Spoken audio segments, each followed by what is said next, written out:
thank you. Thank you so much. So I think we all had wonderful dialogue. Um, and so with that said, I'm just going to go right in and start to call on our facilitators. I'm looking for all of the names in the gallery view. Help you out. Please and thank you. Sure. Jan? I see them. Let's see. I get so moved by these conversations that and today's going to be particularly challenging for me to summarize because I thought that the sharing was very deep and soulful, and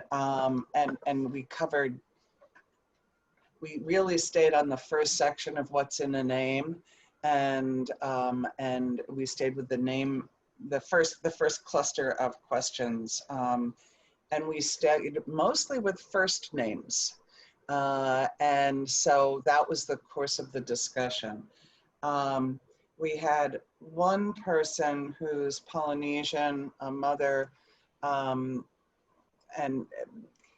she's changed her name. So, well, she spoke here, evidently. I had missed that talk, but she had shared her story earlier of changing a name that felt more like her from Sarah, which did not feel like her.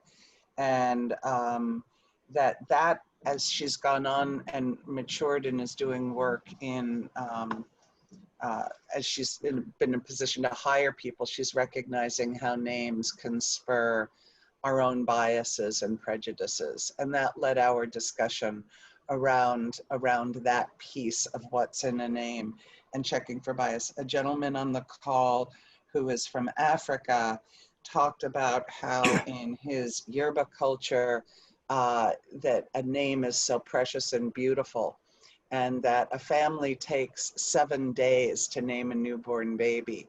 And when he and his American Black wife had their children, a boy and a girl, the American doctors had so much trouble understanding why they took 7 days, but it's so precious and it is so important that the whole family consults on it and they meet and they discuss. And I loved that insight into his culture and the pride and the dignity with which he shared about that. He also brought up a point that we all talked about, is that there are names like Tchaikovsky, Russian names that are in our culture that people don't think twice about articulating and pronouncing correctly. But when we run across a name that has African roots or Indian roots or Mideastern roots or whatever, that we struggle and that the culture can almost feel assaulted or put out to have to try to learn the proper way.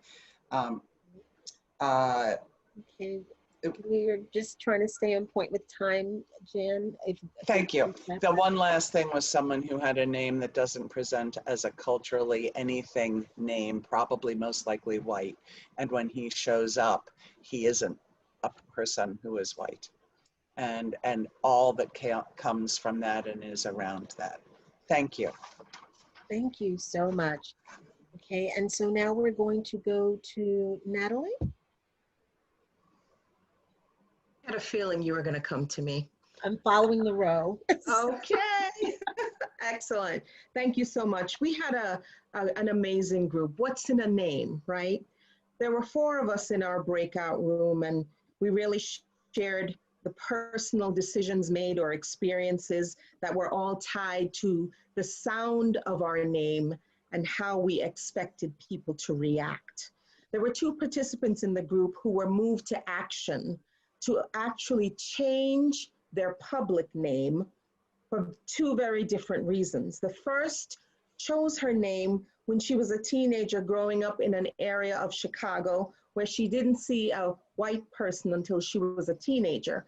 But she had this internal inferiority complex brewing as she grew up, that if she didn't change her name, she might not get some of the better opportunities once she was ready to, move forward as an adult. Today, she honestly says she's not sure if she gained that much So in changing her name, she might have given some of her power up, because she selected a name that would have been socially accepted in this country. And we all know what that means, right?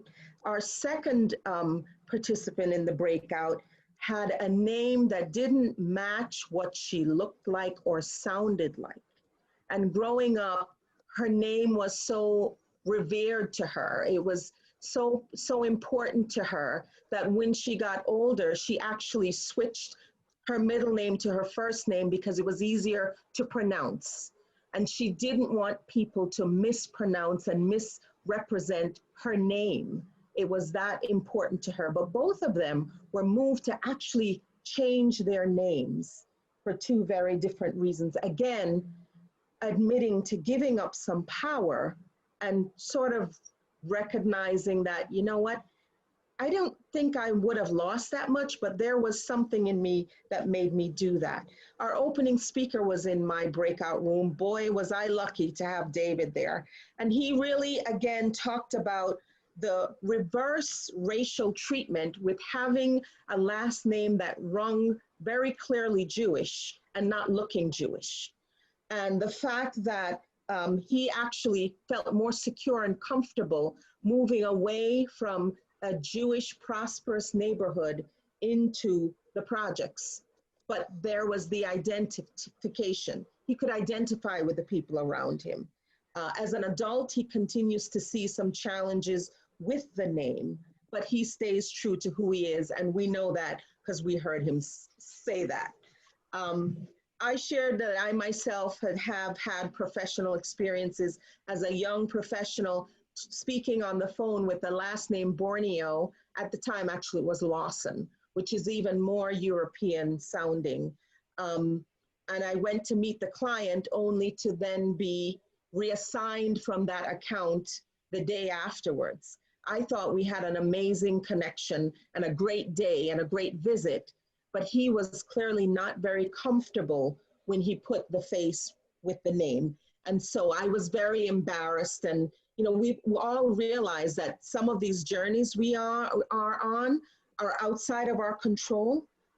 It's how we react and how we recover and move forward from there. So that's the sharing from our group. Thank you. You're on mute. Thank you so much. Thank you. That was very insightful. Okay, so next we're going to go to Marie. Marie, you're on mute right now. Yep. Okay. My group was very interesting and very diverse. And many things were brought up about, there's one person who, let's see, what is it doing? Okay, I'm muted. Okay, who was raised in a community, had absolutely no discrimination until she went away to college, and had a grade based on her race, and then she confronted it and just said, I'm not going to shrink from that. I'm going to question what's going on here, and convince the professor that, who I am and what I know. And so I will not experience what I think is racism. And the important thing that came out was how parents help to lead children into being very proud of who they are, about their culture. And it doesn't really, like they are being given the power because of that to stand up for, I am a human being, I am who I am, I may have an accent, but that's perfectly okay, that's who I am. One thing that I've, that was mentioned was the idea of your name being pronounced appropriately, correctly.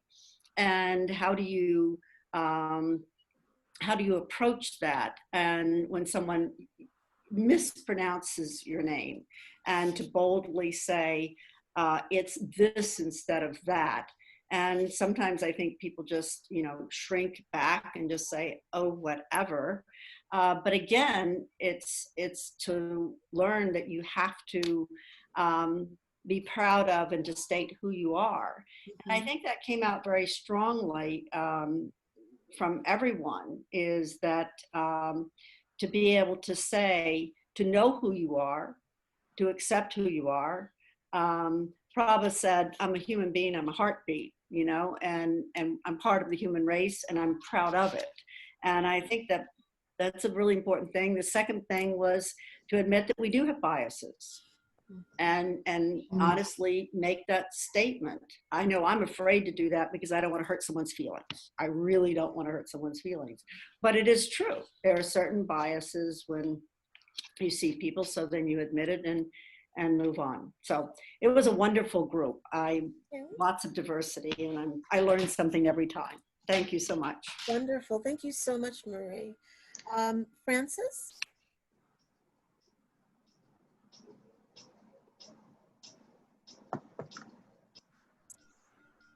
Dr. Cook, you're on mute. You're on mute, yes. Yeah. Okay. I was saying that our group started out sharing personal experience of individual prejudice in their own life, or that was something they witnessed. One of the participants, shared that she grew up in a biracial family with parents, black and white, and there was always a confusion or a difference. And she, that they thought that maybe she was adopted, and there was these assumptions by the look that would be made. Also, that we talked about assumptions by name, and that would cause some misunderstanding. And then also, one shared about images. So there was like he met somebody that was very muscular and a big weightlifter, and he had to really go into himself and say, well, why do I feel prejudiced against this guy? And, and he did the work, and they became very good friends. So, we have these triggers of name, also places. And so people were sharing that. And then one of the members shared that confusion. She grew up in a country where there was a great deal of acceptance of everyone. There wasn't a color discrimination, and then she moved to America, and she found that very confusing. And we talked about that. Another member shared that he's expanded his understanding of where certain names come from, and and he shared his personal life that his parents are a loving couple. Deciding what to name him, and they named him two names. And so the one name was the father's name. The second name was the name the mother chose. Mm-hmm. And in so doing, going second, that the second name would be the name that he was referred to. So it was a way of compromising between two people that loved each other and shared a child. Another that he also shared with us, that names can be a combination of two proper first names of the parents. And so it starts to see that it's coming out of love. But we tend to find our country or the world, maybe there's a social stratification by names or place. And then we had a discussion about where does prejudice come from, and it just doesn't appear. And then we use the analogy of the sins of the fathers are passed down 5 generations, and in a kind of a psychological way, we wouldn't say necessarily sins, but maybe prejudice is a sin, but it's a prejudice or a bias that keeps getting passed down unconsciously, and that's where unconscious bias comes from. It doesn't just come out of our food we eat. And we have to struggle to see this shadow part of ourselves. And it stops passing down once somebody does the work of recognizing and accepting the prejudice and bias that has been passed down. And so we hope that we can continue that work with ourselves. So it was a good experience. That sounds wonderful. Mm. You know, it sounds like we all had somewhat of a similar experience, but different as well. So we had some diversity in our sessions. I know in my session, we were talking about how names are pronounced and how that can create a plethora of emotions and effects. It can make people feel disrespected based on how their name is pronounced. You know, it can also be an insult if someone calls someone by nickname without permission. Mm. So, you know, those are slight microaggressions, we might want to say, when people are insulting you, calling you by a nickname. If your name is Janice and somebody decides to call you Jan, and you have not given them permission to do such. The discomfort, the discrimination we talked about as well with the name. There's so much in a name, how you say it, when you say it, and there's so much that goes into a name. You know, and we also, based on a name, if we go into hiring practices, which was brought up in my group, we have our own unconscious bias, which come to play. And those shape our perceptions and expectations of people. Because if you hear a name and you're on a hiring team, and some of you may have had this experience, you may see someone who's named Christina Vargas, which is a true person. And then I walk into the room. And would you expect me to be a Christina Vargas when I walk into the room? So, you know, oftentimes when I'm training my search committees, I need to tell them that that unconscious bias is something that we all have. We all have it. We discussed it in our groups. And it's something that we have to check at the door every single morning. Bias are created from our backgrounds, our upbringings, our educations, our environment, and they shape and mold our perceptions and expectations of people and of situations and how we're going to respond. An example that we also had with regards to looks are they fell back on childhood situations with some of the people in our group where they were told, always dress your best, because you'll be treated differently if you don't. You know, we shared the example of, if you're going to work, do you look different when you go to work per se as to when you're going to a Home Depot run? And are you treated differently? Of course, I saw that, Natalie. Of course you do. And sometimes we don't want to be recognized, and so we definitely dress differently. So it's very important. Looks are important. You know, people will basically make assumptions based on how you look. Now, I also deal with Title IX on several times a day, and I want to tell you, some of that comes into play. Perception. How did the person look? What did you think of them based on the way they looked? If I sat here silently, and if each of you were silent, and we had to put one word next to your name of what we thought of you and the type of person, the characteristics you may have, it would probably be far from what you really are. It's based on your look. I'm telling you right now, this group is wonderful. If I took up all my makeup, I would look like a different person possibly. So it's just a different concept that we have of one another based on our looks. So, you know, just to summarize it, how do we get past it? You know, those preconceived notions that shape and frame our perceptions and expectations, because they can limit our progress and our growth to knowing one another.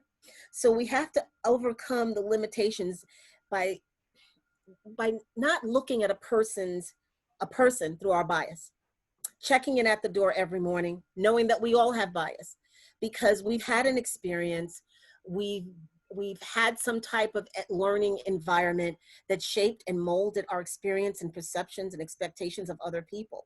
But we need to recognize that first and foremost, check it at the door every morning, and basically have no expectations sometimes. And look at a person as a human being. Take the opportunity to just know the person. Maybe even coming to the table, not to listen and just by talking or to respond, or listen to talk or respond, but to listen for an experience of difference, culture, to learn from different viewpoints and standpoints of an individual. And maybe just, you know, thinking, how would I feel? Some examples I can give you is, if you look at a person's political stance, if you say someone is a Democrat or a Republican, Do you have a viewpoint of that person before they even speak? Do we put them, we group them all in one box? If there's a salesperson, better yet, that calls your house, do we automatically feel that person's going to be annoying because they're a salesperson? And who knows, it could be something that somebody who's selling something you desperately need. But you have to be willing to take the time to learn about each other and understand that people have perceptions of you as well. And ask the question and be open to it. That's going to stop it. It helps us to shape our perceptions, and it's just tuning into our own bias. And that's my summary for today.